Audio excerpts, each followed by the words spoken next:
Hello everyone. Today I'll explain why we need to enable SMB when setting up a Fujifilm scanner. SMB stands for Server Message Block. It is the protocol Windows uses to share folders and files across a network. When you scan a document using a Fujifilm multifunction printer, the scanner doesn't save the file directly to your computer. Instead, it sends the scanned file through the network to a shared folder on your Windows PC using the SMB protocol. If SMB or file sharing isn't configured correctly, the scanner cannot communicate with your computer and you'll receive a scan failed or connection error message. Now I'll show you how to enable SMB on Windows. Please note that the steps are the same for both Windows 10 and Windows 11. Just follow along step by step.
Congratulations! Your SMB is now enabled successfully. You can now scan documents from your Fujifilm printer directly to your Windows PC using Scan to Folder. Thank you for watching.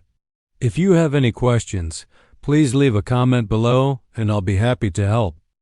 If you found this video helpful, please like, share, and subscribe to my channel for more IT tutorials. See you in the next video.